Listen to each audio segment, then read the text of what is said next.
Olá pessoal, tudo bem? Um grande abraço para todo mundo ligado aqui no Mestres da História, em conexão direta com o LAC Concursos, o maior site de videoaulas do Brasil, quiçá das Américas.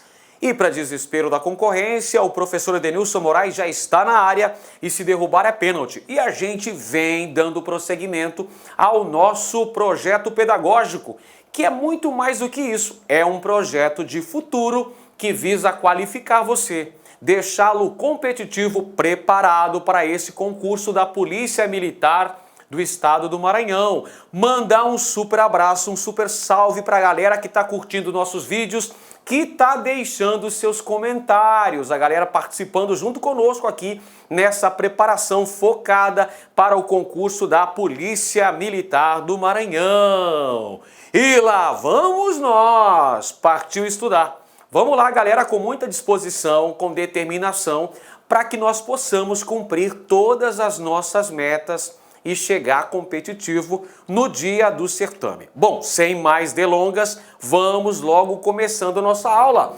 Primeiro assunto que a gente vai tratar na aula de hoje sobre história do Maranhão é falar sobre a conhecida França Equinocial. O que foi basicamente a França Equinocial aí, professor? Anota aí no seu caderno, informação importante. A França Equinocial foi uma tentativa de colonização francesa em terras maranhenses lá no século XVII. Olha lá o contexto histórico. De 1612 a 1615.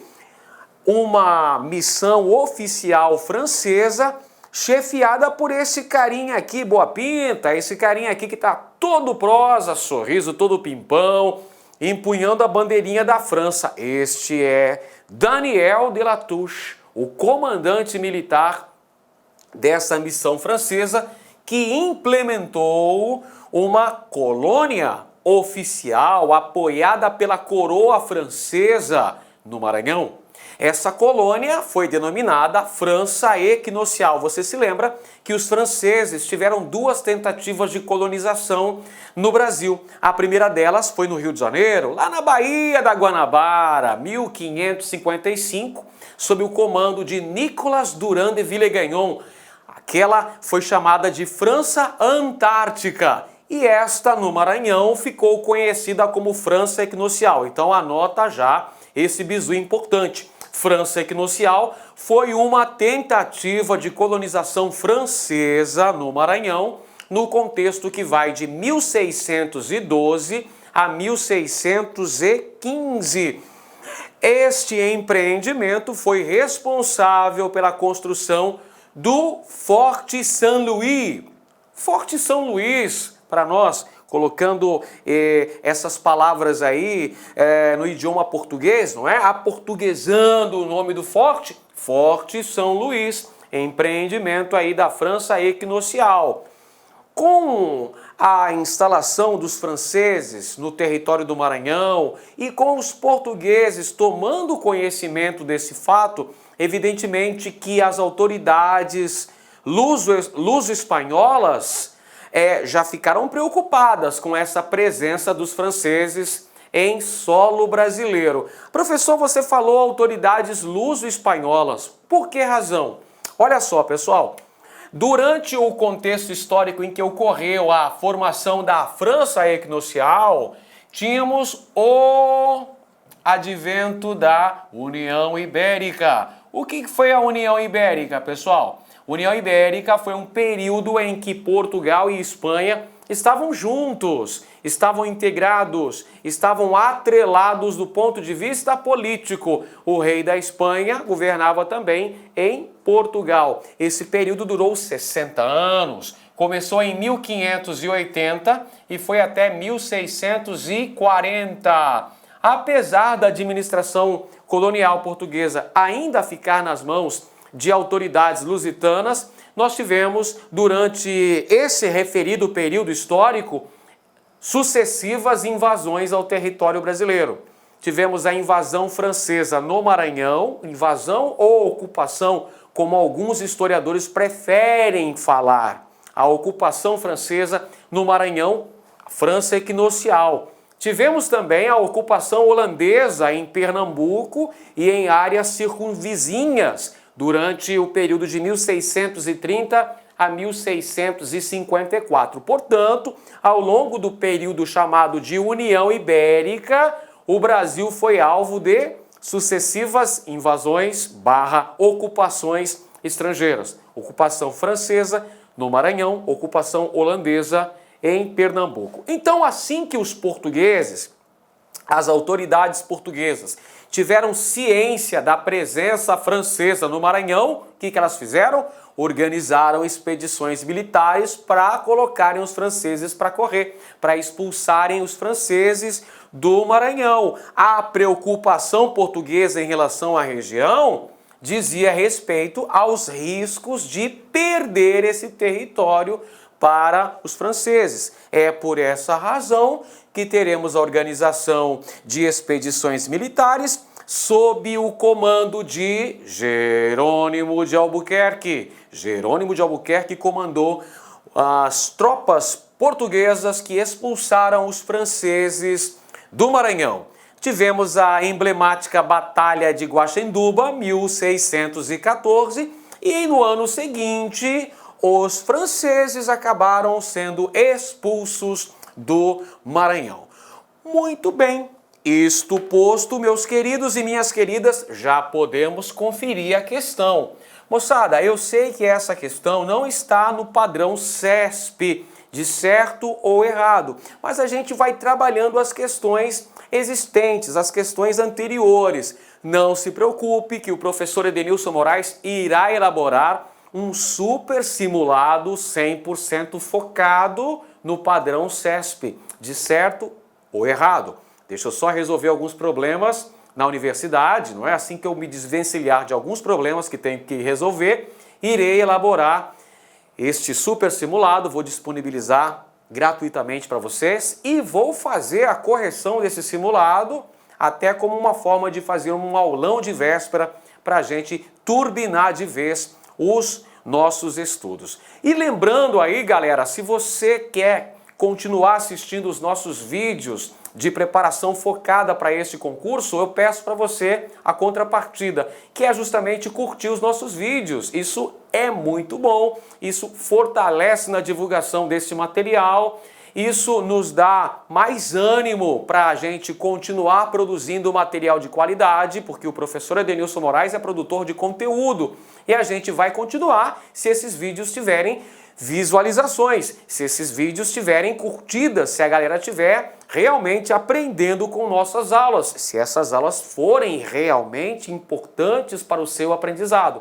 Então, se esse vídeo está sendo bom para você, já deixa o seu gostei, já deixa o seu joinha aí, porque isso é muito importante. E se inscreva também no nosso canal, porque a gente está com uma missão de alcançar 20 mil inscritos e você pode nos ajudar. Você pode nos ajudar se inscrevendo no nosso canal e indicando também esse canal para os seus amigos. Beleza então, pessoal? Vamos conferir a questão. Olha só, questão CESP-UNB para a Prefeitura de São Luís. Olha só, questão bem recente. Foi a partir do estabelecimento dos franceses no Maranhão, onde fundaram São Luís, na primeira metade do século XVII, que os portugueses passaram a demonstrar interesses por se instalar na porção setentrional de sua colônia americana. Considerando-se essa informação, é correto afirmar que a mudança de comportamento da metrópole deveu-se, entre outros fatores. Bom, o enunciado nos colocou que a partir do estabelecimento dos franceses no Maranhão, com a fundação da chamada França Equinocial, é que os portugueses vão passar a ter uma preocupação mais específica com o Maranhão. Até então, os portugueses relegavam o Maranhão a um segundo plano. O Maranhão estava meio que jogado às traças, não exatamente, mas estava meio que para escanteio aí, pessoal. O que é que vai fazer os portugueses mudarem definitivamente de postura em relação ao Maranhão?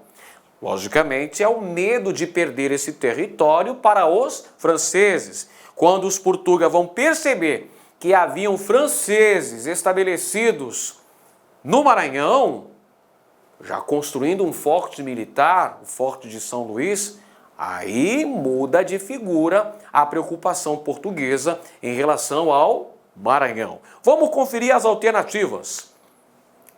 Letra A ideia de que a região não se adaptava aos padrões econômicos mercantilistas vigentes? Não, pessoal, não é essa a grande preocupação que vai fazer com que os portugueses mudem de atitude em relação ao território maranhense. Não é isso, não. Letra B. Aos riscos efetivos de perda territorial, o que levou à luta contra os franceses. Claro, gente, é claro. A partir do momento em que os portugueses percebem que existem franceses estabelecidos na região, já montando uma colônia, a França Equinocial, e que há um risco de perder essa parte do território brasileiro para outros europeus, no caso os franceses, eles tratam de organizar operações militares para empreender guerra contra esses invasores e expulsá-los das terras brasileiras. Está aí a alternativa correta, a letra B, é o medo, né, o temor de perder território para os franceses. Isso leva os portugueses a repensar a sua prática de colonização relacionada com as terras maranhenses. Alternativa C, vamos conferir as demais alternativas também. Letra C, a necessidade de fazer da região norte um ponto de apoio na guerra pelo fim da União Ibérica. Pessoal, a guerra pelo fim da União Ibérica foi basicamente travada lá na Europa, lá na Península Ibérica. Portugal consegue se desvencilhar do domínio espanhol em 1640, num episódio chamado de Restauração Portuguesa, quando Portugal recupera definitivamente a sua autonomia política, nada tendo a ver com a presença francesa aqui no Maranhão. Incorreta, portanto. Letra D. Há o objetivo estratégico de explorar as conhecidas riquezas minerais da região. Pessoal, errada a afirmação também. Por quê? Porque as potencialidades econômicas do Maranhão foram o cultivo de algodão, o cultivo de cana-de-açúcar, a exploração das drogas do sertão e também a pecuária, nesse contexto histórico. Só que a exploração mineral, como os senhores bem sabem, aconteceu basicamente no século XVIII e se concentrou nos territórios de Minas Gerais, Mato Grosso e Goiás. Alternativa E, ao interesse de promover a conexão econômica entre o norte e a bacia do Rio da Prata. Incorreta essa afirmação aí, gente. Incorreta, completamente incorreta essa afirmação. Na região norte do Brasil, na região amazônica, nesse contexto histórico, implementaram-se várias missões jesuíticas que utilizavam-se de mão de obra, o quê? Mão de obra indígena. Mão de obra indígena na exploração das chamadas drogas do sertão. As drogas do sertão, guaraná, baunilha, cacau, salsa parrilha, entre outros produtos que eram espécies de especiarias brasileiras, podemos dizer assim.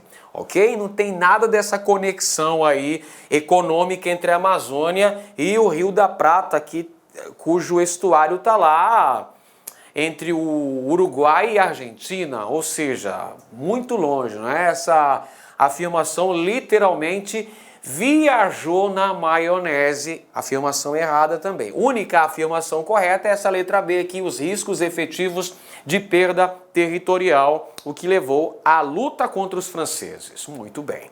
Vamos em frente, já vamos para o segundo tema da nossa aula, onde a gente vai falar agora sobre a Companhia de Comércio do Grão-Pará e Maranhão, pessoal.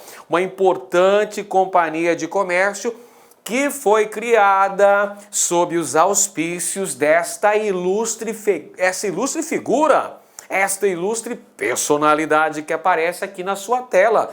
Olha para ele aí, olha só, essas vastas perucas, este uniforme todo ornamentado. Quem que é esse indivíduo aí, professor? Esse cara aqui é Sebastião José de Carvalho e Melo. Professor, tá do mesmo tamanho, ainda não sei quem é esse cara. É o Marquês de Pombal. Ah, agora sim, por que você não falou logo? Marquês de Pombal, que foi o super-ministro, né? Uma espécie de primeiro-ministro, ministro plenipotenciário do rei Dom José I de Portugal, no período que vai de 1750 a 1777.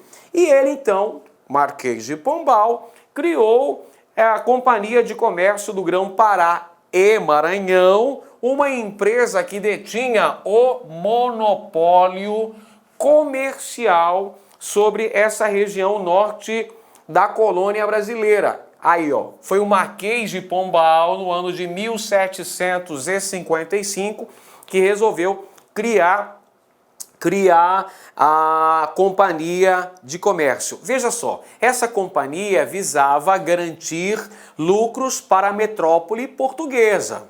Essa companhia que tinha recursos públicos, mas que também tinha investimentos privados. E essa companhia iria abastecer a região do Maranhão, que corresponde ao Maranhão, Piauí, Grão-Pará e inclusive Mato Grosso também, e sua recém-fundada capital, Vila Bela da Santíssima Trindade. Essa companhia deveria abastecer com escravos, com mantimentos diversos, ferramentas de trabalho, diversos tipos de alimento, vestimentas, medicamentos e, além disso, olha lá, essa companhia também cobraria impostos. Essa companhia também seria responsável pela exportação dos produtos maranhenses. Você tem lá uma série de produtos que poderiam ser exportados, as drogas do sertão, você tem também a produção de algodão, a produção açucareira. Era essa companhia que ia fazer o quê? A exportação desses produtos. Isso, evidentemente, colocou essa companhia em rota de colisão com os interesses dos senhores de engenho, os grandes proprietários de terra, por conta dos elevados preços das mercadorias que eram cobradas por essa companhia e por conta dos baixos preços que eram pagos pelos produtos maranhenses. Então isso gera uma série de insatisfação em relação aos senhores de terra maranhenses. E vale dizer que essa companhia teve um curto período de funcionamento. Ela acabou indo à falência pouco tempo depois. Bom, revisamos sobre a Companhia de Comércio do Grão-Pará e Maranhão, falamos que foi o Marquês de Pombal que determinou a sua criação, 1755. Agora a gente vai conferir a questão.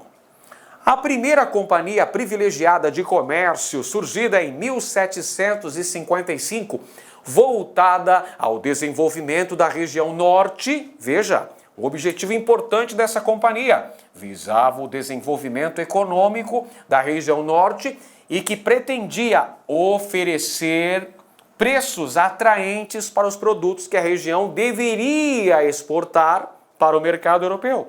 Foi instituída pelo Marquês de Pombal e denominada... Qual é o nome dessa companhia? Tá facinho agora, hein? Tá mamão com açúcar. Tá tranquilo e favorável para você responder essa questão. Alternativa A, Companhia Geral do Comércio do Brasil? Claro que não, professor. Não é esse o nome dessa companhia.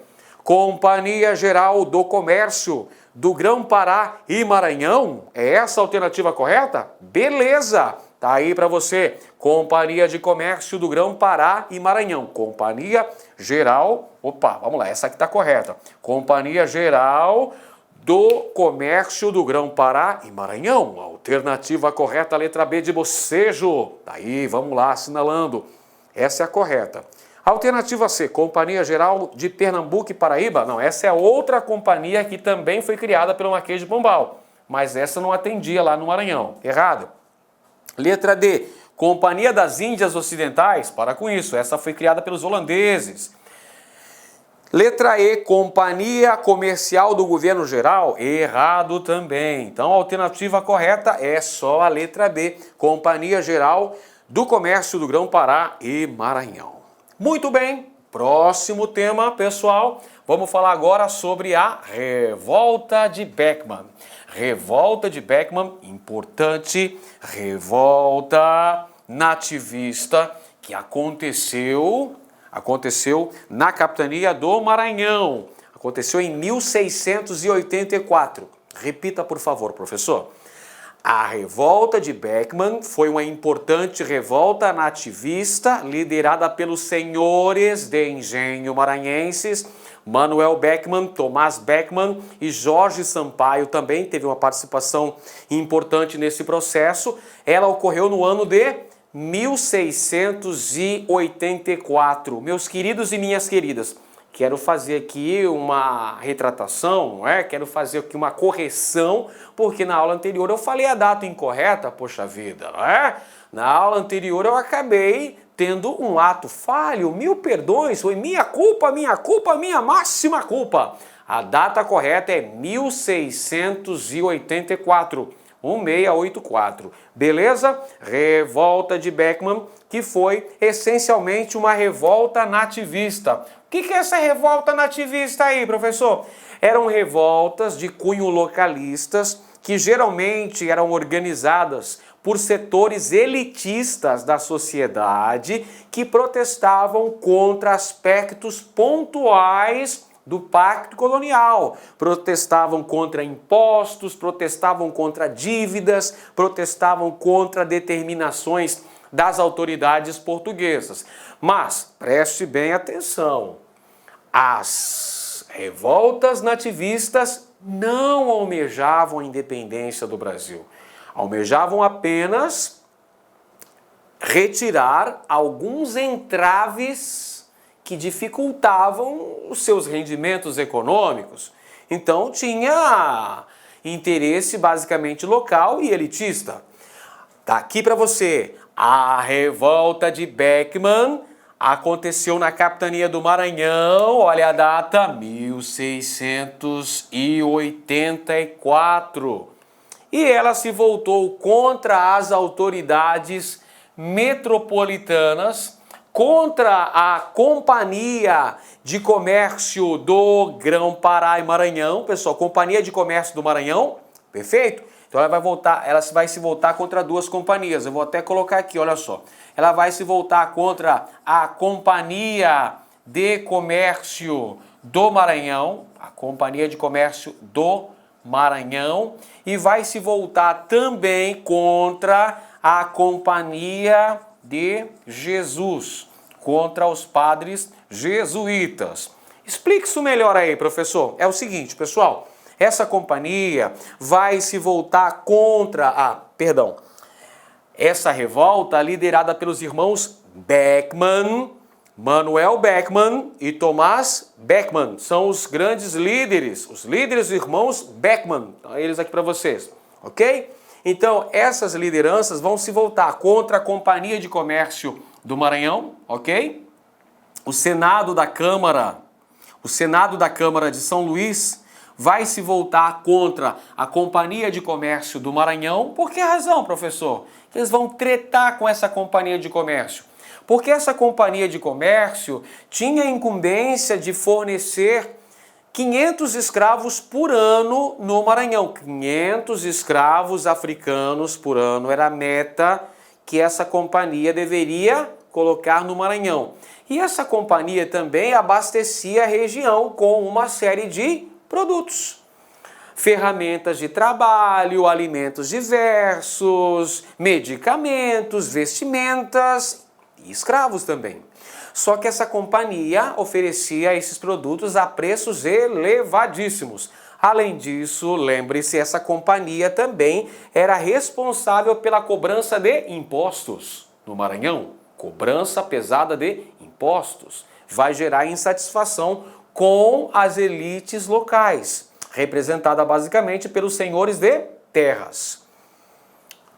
E qual é a treta com a Companhia de Jesus? Ora, os maranhenses, os senhores de terra, diante da impossibilidade de utilizarem mão de obra de origem africana, porque a companhia de comércio não estava dando conta de abastecer o local, esses senhores vão avisar de vir a quem? Exatamente, os indígenas. Só que existiam os padres jesuítas no Maranhão que desejavam catequizar os índios e, além disso, utilizar os índios em suas propriedades, na exploração das drogas do sertão, guaraná, cacau, baunilha, salsa parrilha. Então há um choque de interesses.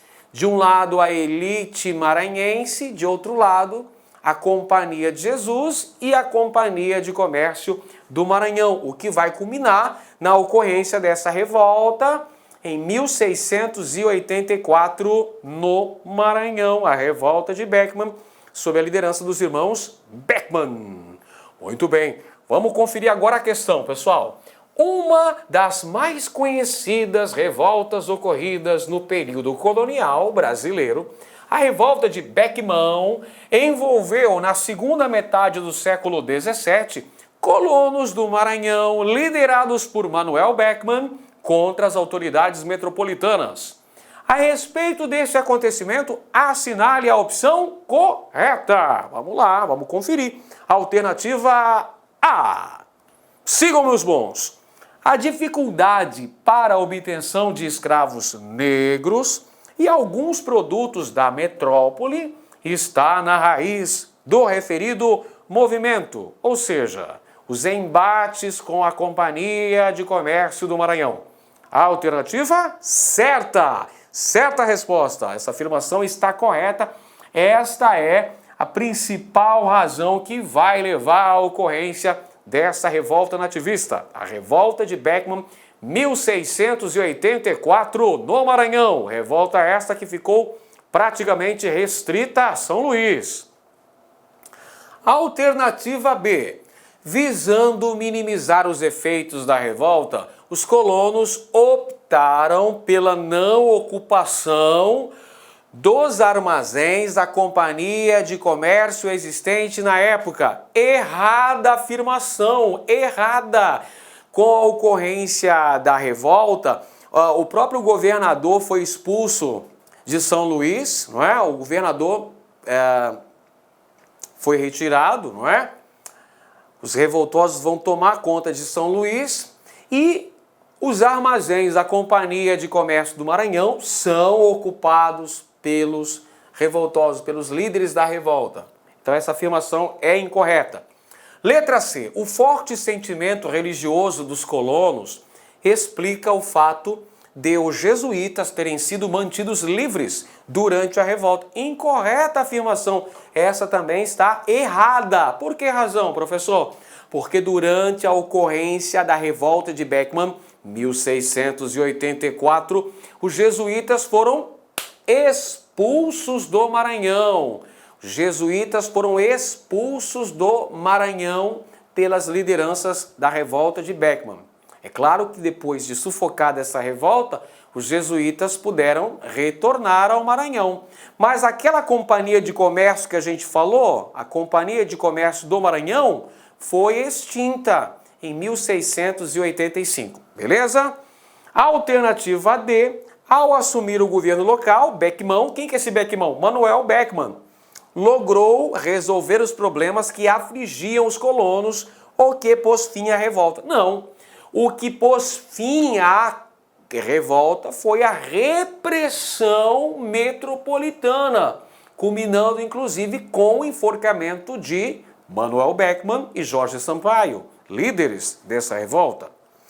Alternativa E. Anistiado, Beckman voltou a Portugal e na metrópole chegou a ocupar importantes cargos na administração real.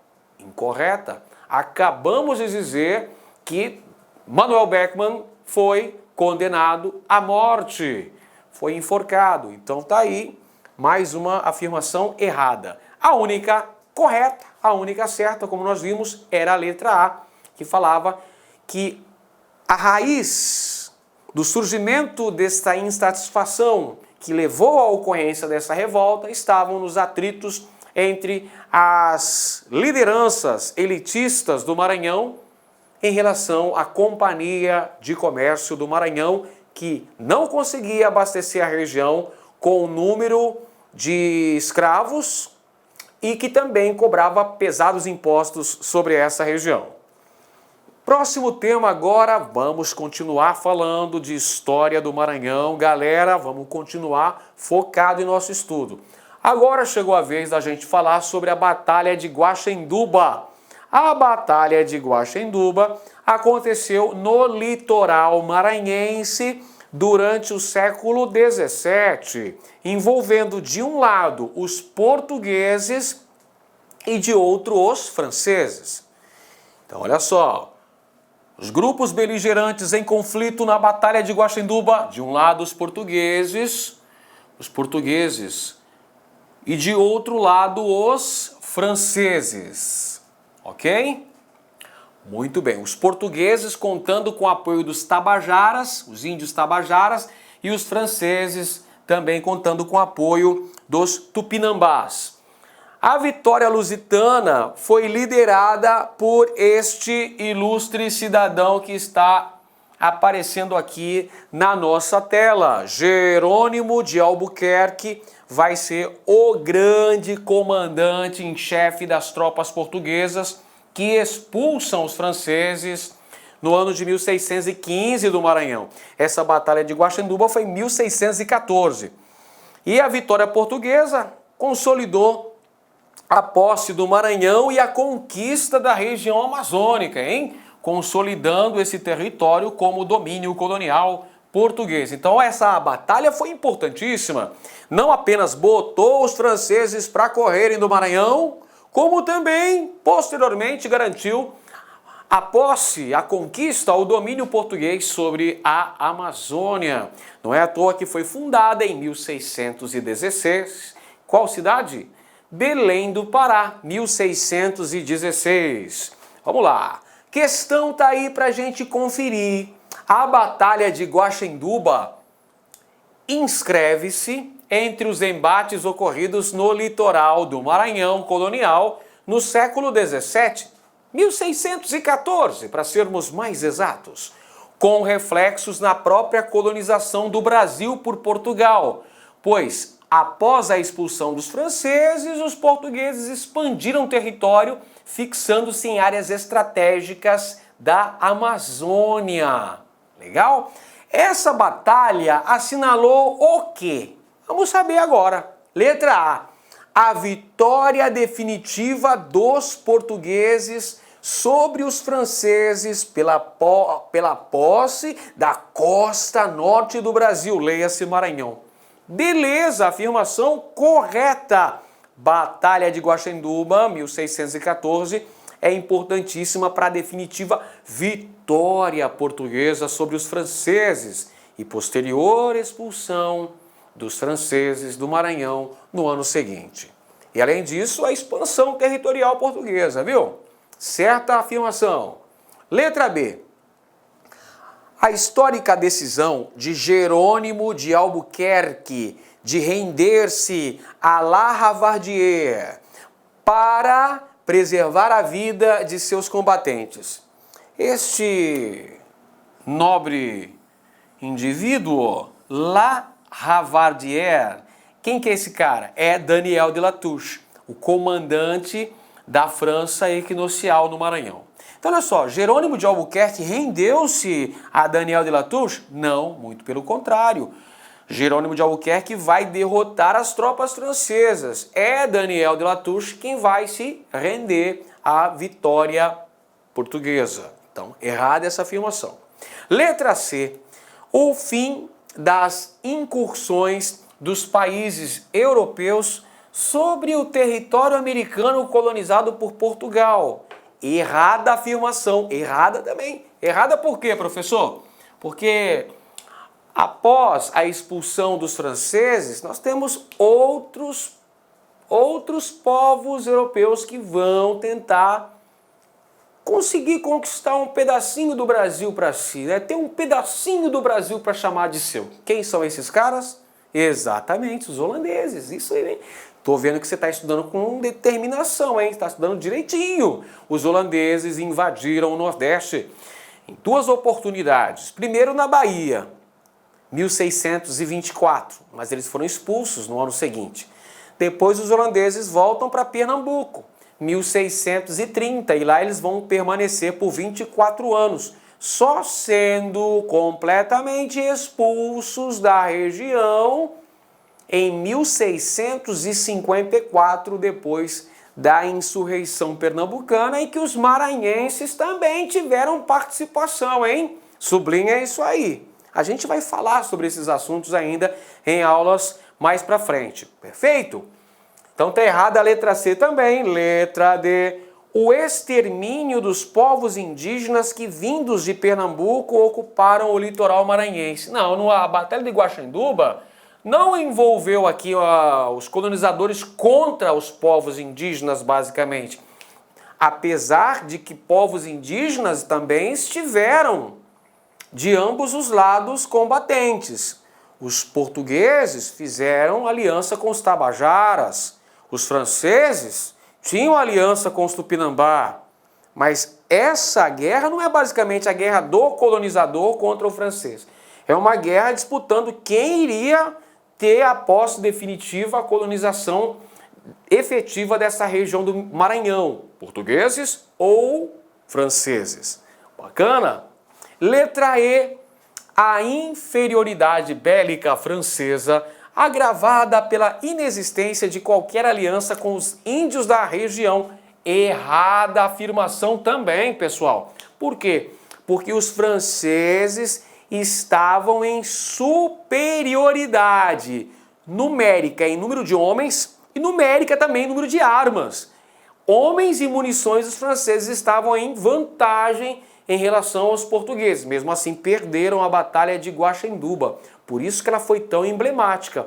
E outra questão que torna essa afirmação errada: inexistência de qualquer aliança com os índios? Ah, para! Acabei de falar que os franceses fizeram aliança com os tupinambá. Então tá errado aí, galera. Errada a afirmação. Próximo item, vamos aí, continuando. Agora a gente fala sobre a independência do Maranhão. A gente continuando a nossa aula específica de revisão sobre história do Maranhão. Agora a gente fala da adesão da capitania do Maranhão ao processo de emancipação política brasileira. Se é um processo, ele não é imediato, é um conjunto de uma série de fatores que vão desencadear, que vão desembocar, que vão culminar, olha que palavra bonita, vão culminar na independência do Brasil, que foi em 7 de setembro de 1822, às margens do Riacho Ipiranga. Lá teve aquele caboclinho lá, o Dom Pedro I, né? O Dom Pedro que posteriormente virou Dom Pedro I, primeiro imperador do Brasil. Porém, meus caros e minhas caras, em várias províncias, em várias capitanias, né, que viraram províncias brasileiras, em vários locais, em várias localidades, em várias regiões do Brasil, nós tivemos embates entre tropas portuguesas e tropas locais, que por vezes também receberam apoio de tropas mercenárias. Em quais regiões aconteceu isso, professor? As seguintes regiões. Olha só, na Bahia, no Piauí, no Maranhão, no Grão-Pará e também na província cisplatina. Nessas localidades todas aí, as autoridades portuguesas se recusavam a reconhecer a independência do Brasil. Era plano de Portugal que essa região norte do Brasil, englobando também o Maranhão e o Piauí, permanecessem sob o domínio metropolitano português, ou seja, que não aderissem à independência do Brasil, formasse um território ali desconectado do Brasil, independente do restante do Brasil, permanecesse essa região sob o domínio português. É por essa razão que foram tão importantes as batalhas ocorridas nessas regiões citadas anteriormente, pessoal. Batalhas que contaram com efetiva participação das camadas populares na luta pela independência do Brasil. Tivemos a ocorrência de diversas batalhas militares, entre elas a célebre Batalha do Genipapo, travada em 13 de março de 1823, às margens do rio Genipapo, na atual cidade de Campo Maior, que é Piauí, professor, Piauí, repeat after me, Piauí. Difícil falar isso aí? Piauí, atual Piauí, né, pessoal? Atual cidade de Campo Maior, estado do Piauí. Lá aconteceu essa emblemática batalha, Batalha do Genipapo, que a gente tem ilustrada nessa imagem, nesta charge aqui. Muito interessante, não é?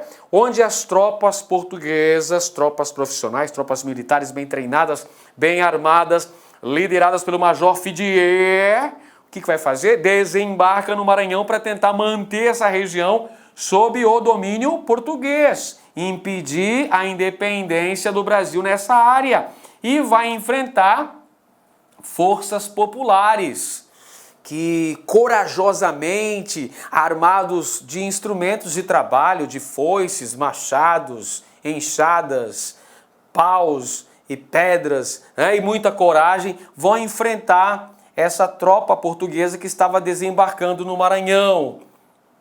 Logicamente que essas tropas populares perdem a batalha, mas ganham a guerra, porque impedem que as tropas portuguesas chegassem até a capital do Piauí, Oeiras, na região. Perfeito, na época, era a capital do Piauí.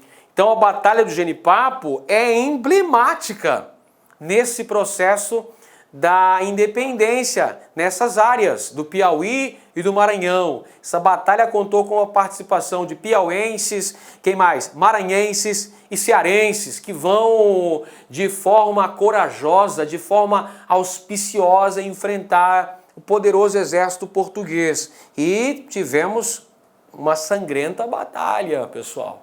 Uma sangrenta batalha. Muitos aí, né, corajosos, piauienses, maranhenses, cearenses, que vão aí tombar, mas para defender o solo pátrio, impedir que os portugueses conseguissem manter o domínio sobre essa região. Posteriormente, o imperador brasileiro, Dom Pedro I, contrata mercenários ingleses e franceses para participar desses embates militares, porque eles já tinham experiência internacional de batalhas, a exemplo do Lord Cochrane. Está aqui a imagem do nosso glorioso Lord Cochrane. Muito bem, agora sim vamos partir para a questão aí, galera. O britânico, cuja ousadia nas guerras napoleônicas lhe valeu a alcunha de Lobo do Mar, que no Brasil atuou decisivamente nas guerras pela independência, tendo sido agraciado com o título de Marquês do Maranhão após sua vitória sobre as tropas portuguesas, foi a alternativa A, Thomas Cochrane, a alternativa B, Robert Southey, a alternativa C, Henry Custer, a alternativa D, Robert Walsh, a alternativa E, John Armitage. Qual é o nome, então, desse militar britânico, Lobo do Mar, que ganhou o título de Marquês do Maranhão após sua vitória sobre as tropas portuguesas que não aceitavam reconhecer a independência do Brasil? Esse é Lord Cochrane. Thomas Cochrane. Está aí ele na alternativa letra A. Muito bem. Agora a gente fala sobre a Companhia de Comércio do Grão-Pará, Maranhão. Na verdade, a Companhia de Comércio do Maranhão. A Companhia de Comércio do Maranhão, criada lá no contexto do século XVII. Companhia de Comércio do Maranhão, século XVII. Ok? Bom, essa companhia detinha o monopólio comercial para a região do estado do Grão-Pará e Maranhão. De olho no mapa. Vem para cá. Vem cá. Vem cá. Olha só, pessoal, tá aqui no mapa, o mapa do Brasil, né, adaptado evidentemente para a época, onde haviam 2 estados, basicamente. Este maior, que está em verde no mapa, dá uma olhadinha, que está em verde no mapa, é o estado do Brasil. Estado do Brasil com capital em Salvador, na Bahia. Bacana. E essa outra parte aqui que está meio lilás no mapa aqui, né? Lilás. É o estado do Grão-Pará e Maranhão. Estado do Grão-Pará e Maranhão, que teve capital em São Luís e depois capital em Belém do Pará. Estado do Grão-Pará e Maranhão. Pessoal, essa nova divisão administrativa da América Portuguesa foi implementada durante a União Ibérica. Ah, é, professor, na União Ibérica, aqueles 60 anos, que vão de 1640 de 1580 a 1640. Ah, é isso mesmo. União Ibérica. Durante a União Ibérica tivemos a divisão da América Portuguesa em 2 estados. Relembrando para você não esquecer, Estado do Brasil, com capital em Salvador, e Estado do Grão-Pará e Maranhão, com capital primeiro em São Luís e depois em Belém do Pará. Muito bem. Por que foi feita essa divisão aí, mestre? Essa divisão foi feita justamente com vistas a defender o território brasileiro ante ameaças externas, ameaças de invasões externas. Você está ligado que durante a União Ibérica ocorreram invasões estrangeiras no Brasil. Tivemos a invasão francesa no Maranhão, a França equinocial, entre 1612 e 1615. E tivemos também a ocupação holandesa em Pernambuco, sim senhor, entre 1630 e 1654. Bacana. Entendi o propósito aí da divisão do território em 2 partes, Brasil e Grão-Pará e Maranhão. Bacana.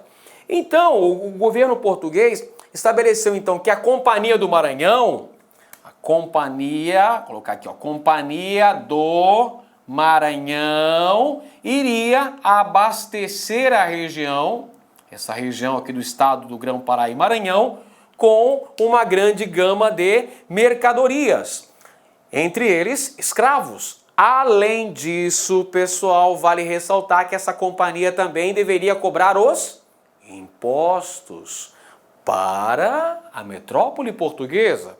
Então, olha aqui, pessoal. O estado do Grão-Pará e Maranhão possuía certa autonomia. O estado do Grão-Pará e Maranhão negociava diretamente com Lisboa, diretamente com a metrópole. Tinha mais relações políticas com a metrópole, no caso Portugal, do que com o estado do Brasil, do que com Salvador, a capital do estado do Brasil. Ok? Então possuía certa autonomia.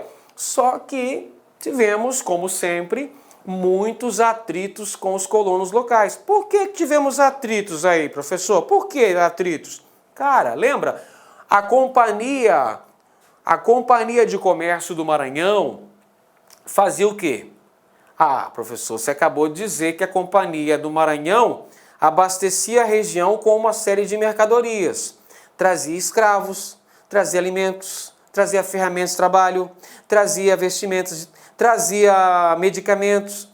Além disso, o senhor falou também que essa companhia cobrava impostos. Pronto, não preciso dizer mais nada, pessoal. Claro que a cobrança de impostos, o preço elevado das mercadorias, lógico, vai gerar muita insatisfação com as elites locais, que vão passar a ter o quê? Dívidas em relação a essa companhia e vão ter atritos, vários atritos com os colonos locais. O principal desses atritos nós acabamos de ver agora há pouco, que aconteceu em 1682 no Maranhão. Você lembra qual o nome dessa revolta? É isso aí, você está prestando atenção, parabéns, você vai ser futuro soldado da Polícia Militar do Maranhão. Tá prestando atenção, gostei de ver, hein? Revolta de Beckman, 1684, meu amigo. Pronto, vamos conferir a questão? Olha só, questãozinha na tela. A respeito da Companhia Geral de Comércio do Grão-Pará e Maranhão, assinale a opção correta. Alternativa A, moçada. A companhia que detinha o monopólio do comércio de diversas mercadorias, com o objetivo de evitar o contrabando e sonegação de impostos, submetia-se ao poder do Estado do Grão-Pará e Maranhão. Alternativa correta? Alternativa correta? Pessoal, essa companhia que detinha o monopólio sobre o comércio na região, ela não estava submetida diretamente ao Estado do Grão-Pará e Maranhão. Ela estava submetida à metrópole portuguesa. Perfeito? Ela estava submetida à metrópole. Era uma companhia que tinha capitais privados e capitais públicos. Tudo bem? É uma companhia ligada ao Estado metropolitano e não ligada ao Estado do Grão-Pará e Maranhão. Ela cobrava impostos lá. Letra B. A criação da companhia ocorreu no contexto de autonomia do Estado do Grão-Pará e Maranhão em relação ao Estado do Brasil, que permitia que o Estado tivesse, inclusive, governador próprio. Sim, acabei de falar agora há pouco. Afirmação certa, certa afirmação. Acabei de dizer, pessoal, que o Estado do Grão-Pará e Maranhão, capital São Luís, tinha ligações diretas com a Europa, diretas com Portugal, canal aberto com Lisboa, negociava direto lá com o patrão, né, com a metrópole portuguesa, sem depender das decisões em Salvador, capital do Estado do Brasil. Então, veja, o Estado do Grão-Pará e Maranhão tinha um governador próprio, diferente lá, né, sem depender da autorização do Estado do Brasil, em capital em Salvador. Certa afirmação, letra B, pode assinalar. Essa está correta. Letra C. As atividades da companhia não incluíam o comércio de escravos, já que era mais comum na região o uso de mão de obra indígena. Errado. Errado, pessoal. A companhia deveria abastecer o Maranhão sistematicamente com um número apropriado de escravos de origem africana. Lembra? Sim, professor. Tinha que ser no mínimo 500 escravos por ano. Perfeito? Perfeito. 500 escravos por ano. Aí, pessoal, olha só. O não cumprimento, né, a não responsabilidade aqui dessa companhia em abastecer o Maranhão aí com esse número, com essa meta, não batia a meta, isso vai gerar insatisfações, culminando com a ocorrência da revolta de Beckman, 1684. Tá bom? Errado então a letra C. Letra D. Com o desmembramento do Estado do Grão-Pará e Maranhão, a companhia também foi extinta, o que resultou em uma súbita redução nas exportações do Maranhão e do Grão-Pará. Pessoal, o que promoveu a extinção dessa companhia? Ah, isso mesmo! A companhia foi extinta em 1685, uma consequência direta da revolta de Beckman. Bacana?